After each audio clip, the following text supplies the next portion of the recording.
को 1 तो generating function 1 minus T, h plus 1 generating function 1 minus T का square, h generating function t upon 1 minus T का square, h plus 1 generating function 2t upon 1 minus T का cube, और b to the power generating function 1 minus bt। ठीक है, direct अगर y equal to दे दिया कि y equal to 1 है तो जनरेटिंग फंक्शन क्या होगा, 4 option, y equal to h plus 1 है जनरेटिंग फंक्शन क्या होगा, 4 ऑप्शन, ऐसे आपको दिख जाएंगे। फिर भी एक क्वेश्चन आपको करा रहे हैं, जैसे मान लीजिए ऐसा भी क्वेश्चन बना के दे सकता है आपको।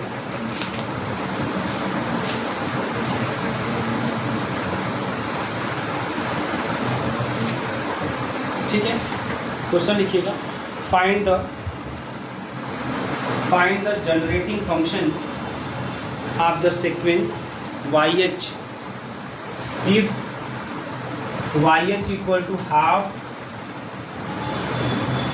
h minus 1, if YH equal to half h minus 1। ठीक है, ये जनरेटिंग फंक्शन क्या होगा। अब देखो, अब इसके जनरेटिंग फंक्शन पूछ रहा है आपसे, अब इसमें कोई दिख रहा है ऐसा इस टाइप का, डायरेक्ट नहीं दिख रहा है ना। अब इस वाले टर्म को किसी तरीके से इस वाले के फॉर्म में लाके रख देना है, क्योंकि हम है ना, तो देखो कैसे क्या कर सकते हैं इसमें, कैसे इसको लिख सकते हैं, इस वाले के रूप में कैसे लिखा जा सकता है। देखो अगर इसको गुणा करोगे तो 1/2 h स्क्वायर माइनस का h हो जाएगा। हमारे पास जो है h स्क्वायर प्लस h है ना, हमारे पास h स्क्वायर प्लस h है। तो आप क्या करिए यहाँ पे, किस तरीके से कर सकते हैं, यहाँ पे अगर मान लीजिए मैंने h स्क्वायर प्लस का h कर दिया, लिख दिया, जब ऐसा करोगे तो क्या हो जाएगा, माइनस का हाफ h है या प्लस का हाफ h है। अब प्लस हाफ h में से क्या घटा दें कि माइनस का हाफ h आ जाए, खाली h घटा दें, बोलो। अब देखो इसमें से घटाओगे यही ना आएगा, अब हो गया। अब जनरेटिंग फंक्शन निकालना है, जनरेटिंग फंक्शन तो ऐसे देखो, अब इस वाले का जनरेटिंग फंक्शन देखो यह है 2t अपान 1 माइनस टी का क्यूब, और एच वाले का जनरेटिंग फंक्शन क्या है, t अपान है। अच्छा हाँ देखो, ये h स्क्वायर प्लस नहीं देखो h स्क्वायर प्लस 1 का है ना, तो ये 2 यहाँ आ जाएगा, तो h स्क्वायर प्लस h का बाई 2 का जनरेटिंग फंक्शन ये इतना खाली होगा, ये 2 हट जाएगा। ठीक है ना, और अब h का क्या हो जाएगा, t अपान 1 माइनस टी का स्क्वायर। बस इसी को सॉल्व कर दें, जो आ जाएगा वही आंसर, सिंपलीफाई। ठीक है, ये चीज़ तो ऐसे भी क्वेश्चन बना के दे सकते हो, वैसे तो इतने में काम हो जाना चाहिए, बट अगर ऐसे बना के हल्का फुल्का देगा तो आप ऐसे अरेंज कर लो। ठीक है, अब इससे ज़्यादा कुछ जनरेटिव फंक्शन पढ़ने की जरूरत है, मत पढ़िएगा आप लोग, क्योंकि सब पढ़ना ही बहादुरी नहीं है, करके निकल जाना भी बहादुरी है। और कुछ चीज़ें देखिए ऐसी होती हैं जो ज़रूरी नहीं कि आप पढ़ें तभी आपको आएगा, कुछ चीज़ें ऐसी होती हैं कि हम लोग है ना, जब आवश्यकता पड़ता है तो अपने आप आ जाता है। इससे क्या मतलब कि नहीं कुछ चीज़ें छूट जा रही हैं या छूट जाएंगी तो उससे दिक्कत होगी, कोई दिक्कत नहीं होगा। बेस सब कुछ पता है तो आपको चीज़ें ऑटोमेटिकली सब आ जाएगी। जैसे बहुत से सिलेबस से नहीं होता है तो बहुत चैप्टर ऐसे ऐसे होते हैं जो हम लोग नहीं पढ़े जाते हैं, लेकिन कर लेते हैं, कोई दिक्कत नहीं आती है। ठीक है, तो कुछ चीज़ें अपने आप समय पर आ जाएंगी। अब आइए हम लोग बात करते हैं ईरर का। ठीक है, ईरर की बात करते हैं हम लोग।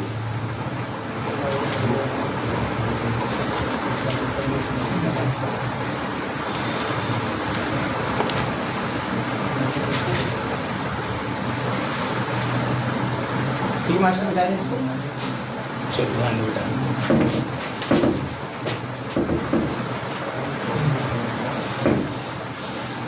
तो हम लोग ईरर की बात करते हैं। देखिए ईरर में आप लोग जो 11th में पढ़े हैं फिजिक्स में, है ना, पूरी बातें वही लगभग चलेंगी। तो इस वजह सार्थक अंक क्या होता है, जैसे मैं सार्थक अंक की अगर बात करूं तो आप लोग बताइए, देखिए आपको याद है कि नहीं। चलो मैं कुछ नंबर लिख रहा हूँ, आपको सार्थक अंक बता रहे हैं कि नंबर ऑफ सिग्निफिकेंट नंबर कितना होगा। जैसे 3363 है, 2080 है, 2800 है ना, 3919 है, और 0.2060 है, 0.0280 है, 0.0028 है, 28.00 है, 6.707 × 10⁻³ है, और 3 × 10⁻⁻7। अब इसमें बताना है आपको सिग्निफिकेंट नंबर, सार्थक अंकों की संख्या, है ना। मैं आपको लिखा नहीं रहा what is the significant number, ये सब जानते हैं। है ना, एग्जाम में अगर आएगा तो ऐसे ही दे देगा, है ना। तो सिग्निफिकेंट नंबर कैसे काउंट करने, पहले हम कितने सिग्निफिकेंट नंबर 4 है ना, तो इसमें भी 4, तो वो जीरो बाद में आता है किसी, है ना, फुल नंबर इंटीजर के बाद आएगा तो वो काउंट किया जाता है। इसमें भी 4, डेसिमल से कोई फर्क नहीं पड़ता, इसमें भी 4, इसमें भी 4 आएगा, इसमें 3, अगर 0 पहले है तो नहीं काउंट किया जाता, है ना। इसमें आपका 2, ये पूरा गिरा जाएगा, डेसिमल से कोई मतलब नहीं, 4, इस 10 से घात से कोई मतलब नहीं होता, ये भी 4, और यहाँ पे 1, ये सिग्निफिकेंट। क्लियर है, याद हो गया ना, आपको कोई कन्फ्यूजन नहीं है किसी में, तो ये सिग्निफिकेंट नंबर आपको आना चाहिए। उसमें जो एक्सेप्शन है सर जी, क्या जो कांस्टेंट होता है, जैसे स्पीड ऑफ लाइट है सर जी 3 × 10⁸, इसका सिग्निफिकेंट नंबर इनफाइनाइट होता है। अच्छा, और कांस्टेंट वैल्यू ये आप सुनिए, आप जैसे जैसे मैं बता रहा हूँ, जैसे ये जो है ना 6.707 10⁻³ ये मैंने जस्ट एक नंबर लिखा हुआ है। अभी मैं फिजिक्स में बहुत ज़्यादा नहीं आता, लेकिन हल्का से जान लीजिए, ये केवल एक नंबर लिखा हुआ है। नंबर का सिग्निफिकेंट चीज़ अलग चीज़ है, लेकिन जब आप लिखते हैं कि स्पीड ऑफ लाइट तो 3 × 10⁸, तो अब अगर मेरा मन है, जैसे मान लीजिए हमने लिखा यह, मैं बोला कितना सिग्निफिकेंट नंबर 4, अगर मैं इसी को लिखूँ इस तरीके से तो कितना सिग्निफिकेंट नंबर, तो बोल दोगे 1। बात समझ में आ रही कि नहीं आ रही? लेकिन जब बात आई कि ये मान लो ये स्पीड ऑफ लाइट, मैं बोल दिया कि ये स्पीड ऑफ लाइट है, और इसी स्पीड ऑफ लाइट को मैं ऐसे लिख रहा हूँ, तब इन दोनों का सिग्निफिकेंट नंबर 4 ही बोलोगे। भाई इसी को लिख रहा हूँ, ऐसे कैसे अलग हो जाएगा, है ना। तो ये दोनों का एक ही बोला जाएगा। अगर हम बोलेंगे कि स्पीड ऑफ लाइट है, स्पीड ऑफ लाइट, लेकिन अगर मैं बोलूँगा कि एक नंबर है और एक नंबर है, अब बताओ, है ना, तब अलग अलग, तब ऐसे ये चीज़ें अलग चीज़ें हैं कि जब स्पीड ऑफ लाइट हो जाए, किसी का मास दे दे, वेट दे दे, है ना, लेंथ दे दे, तो उस केस में थोड़ा सा चेंज होता है। लेकिन जब हम यहाँ पर खाली नंबर की बात करें, कोई आपको नंबर दे दिया जाए तो उस नंबर में कैसे चेंज, तो आपका ये तरीका होता है। 10⁻, ये सब कोई काउंट नहीं करते, आप इस तरीके से जो आगे आपको दिखेगा वही बता देते हैं। 0 अगर किसी पूर्णांक के बाद आता है तो उसको काउंट करते हैं, पहले 0 आ गया वही, है ना, उसको काउंट नहीं करेंगे, है ना। बीच में 2 के बीच में आ गया 0, काउंट करेंगे आप। डेसिमल से कोई फर्क नहीं पड़ता सिग्निफिकेंट नंबर पे, ये सब कुछ चीज़ें ध्यान रखिए नंबर के बारे में, है ना। तो यहाँ पे आपको फिजिक्स का कोई मेथड मत लगाइएगा, आप सिंपल मैथमेटिक्स, है ना, एक नंबर आपके सामने होगा और सिग्निफिकेंट नंबर आपसे पूछेगा तो आप बता सकते हैं। ऐसा एक आप क्वेश्चन में भी आ सकता है, कोई बहुत बड़ी बात नहीं है, और बड़े आसानी से देखते ही टिक मार देना है आपको, ठीक है।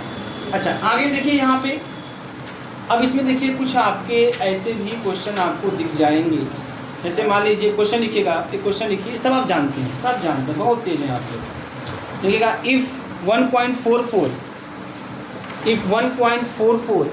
is used, if 1.44 is used as an approximation, is used as an approximation of √2, as an approximation of √2, find the absolute error, find the absolute error, ठीक है, कमा the relative error,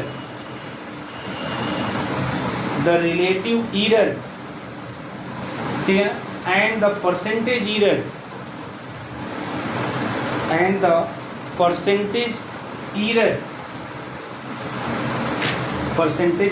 बात समझ में आ रही है। अब देखो √2 जो होता है, आप नोट कर लीजिए, उसी में √2 का जो ट्रू वैल्यू होता है, वो 1.41421356 होता है,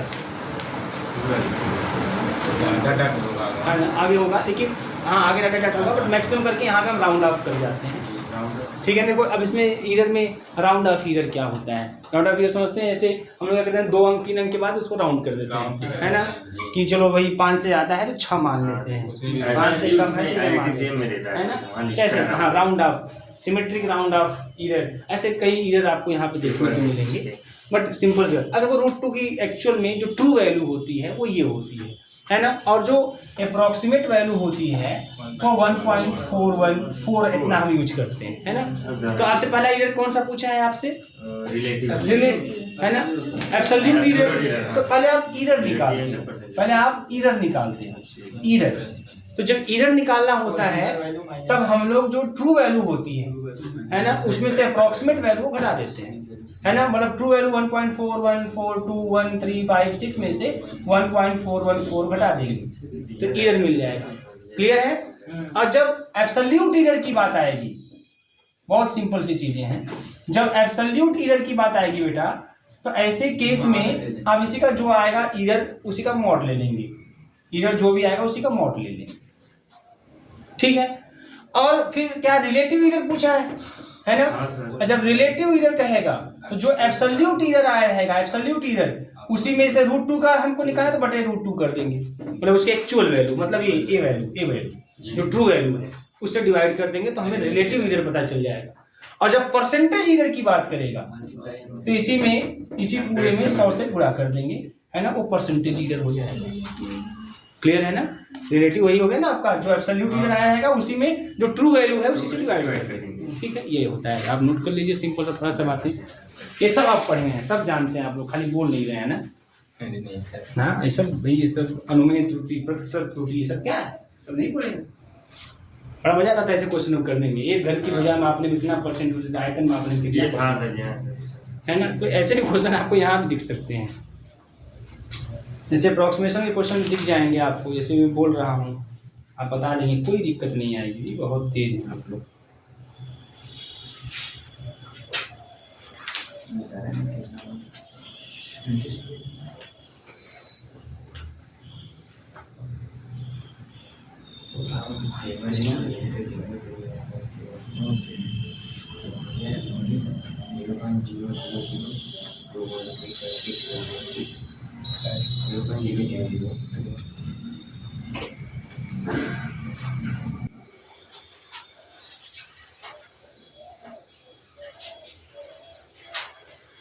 आप 11 वाला इधर पढ़ लेंगे पूरा, है ना, काम आपका बन जाएगा।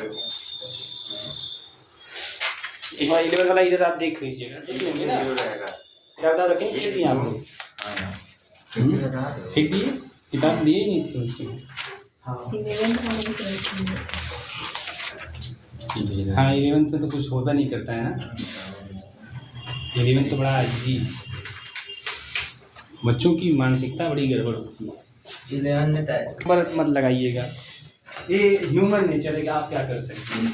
देखिए अगर कोई क्वेश्चन लिखेगा, ये छोटा सा क्वेश्चन जो एग्जाम में आ सकता है, find the truncation error, find the truncation error for e to the power x at x is equal to 1/4। ठीक है, ट्रंकेशन ईरर, ठीक है, e to the power x at x equal to, truncation error क्या होता है? जैसे मान लीजिए कोई ऐसा कोई टर्म e की पावर x एक्सपांशन करोगे अब टू इनफाइनाइट तक जाओगे, रुकने वाला नहीं है। लेकिन अब उस इनफाइनाइट टर्म के प्रोसेस को आप एक फाइनाइट टर्म में कन्वर्ट कर दो, है ना, मतलब हम बोले कि चलो e की पावर x का 2 टर्म लो, e की पावर x का 3 टर्म लो, तो जब 3 टर्म लोगे तो और सब टर्म छोड़ दे रहे हो ना, तो इधर आएगा कि नहीं आएगा, है ना भाई, और उसमें इनफाइनाइट टर्म है और आप 2 या 3 टर्म तक रख के फिर छोड़ दे रहे हो, सबको नेगलेक्ट कर दे रहे हो, बट इधर तो आएगा ना आपका। तो ऐसे इधर को बोलते हैं ट्रंकेशन ईरर, जहाँ पर कोई टर्म मतलब इनफाइनाइट टर्म हो, यहाँ ना इनफाइनाइट टर्म पूरे को कैलकुलेट ना करके हम फाइनाइट टर्म को ही कैलकुलेट करके और सबको छोड़ देते हैं, तो वहाँ पे इधर आना स्वाभाविक बात, छोड़ेंगे तो इधर तो आइबे करेगा। और ऐसा कैलकुलेशन में आप लोग देख ही रहे थे 1-2 क्लासेस में, कोई 3 स्थान तक जा रहा था, कोई 4 स्थान तक जा रहा था, कोई 2 स्थान के बाद छोड़ दे रहा था, तो डिफरेंस आ रहा था रिजल्ट में, है ना, तो वो चीज़ें हैं। तो ऐसा है जो ईरर जिसमें इनफाइनाइट टर्म हो और आप फाइनाइट टर्म मानकर सबको छोड़ दे रहे हैं, है ना, तो ऐसे ईरर को हम ट्रंकेशन ईरर कहते हैं, है ना। कम्पिटिटिव एग्जाम में भी पूछा था, इसलिए मैंने इसको आपको लिखवा दिया, बता दिया, है ना। अभी क्वेश्चन लिखिए, मैं बता रहा हूँ कैसे निकालते हैं। ये तो हो गया ट्रंकेशन ईरर, बता दें क्या होता है ट्रंकेशन ईरर। नीचे question, find truncation error for e to the power x at x equal to 1/4 if number first 2 terms are retained, first 2 terms are retained in expansion, first 2 terms are retained in expansion. Number second, first three terms are written in expansion. First three terms are written in expansion. First three terms are written in expansion. ठीक है. अब आपको truncation error find करना है. और देखो क्या इसका कहने का मतलब है. देखो आप ट्रंकेशन एरर फाइंड करो तो देखो सॉल्यूशन में पहला देखो कितना आसान, एक बार समझ लीजिए, काम करता हूँ. लिखेंगे truncation error. Truncation error. Truncation error. तो ट्रंकेशन एरर तो हमारा जो फंक्शन है e की पावर x, उसकी ट्रू वैल्यू मतलब 1 plus X plus X square upon factorial 2 यही ना, plus X cube upon factorial 3 plus dot dot dot ही चलेगा. ये ट्रंकेशन का मतलब जो ट्रू वैल्यू है, जो ट्रू वैल्यू है माइनस जो अप्रोक्सीमेट वैल्यू है. मतलब अब लोग पहले क्वेश्चन में क्या बोला है, केवल दो टर्म रिटेन करना है, केवल दो टर्म को ही रिटेन करना है, मतलब -1 प्लस एक्स, केवल दो टर्म, और सबको छोड़ देना है. तो जो सबको छोड़ेगा वही एरर जो आएगा वही ट्रंकेशन एरर हो जाएगा.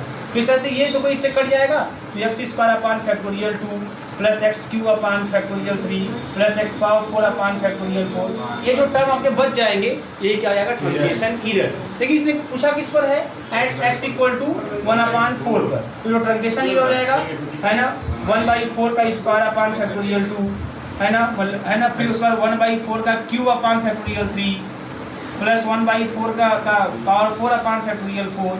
यही जो आएगा ये क्या हो जाएगा ट्रंकेशन एरर. तो इसको आप सॉल्व कर लेंगे, मतलब डिवाइड करके डेसिमल में इसको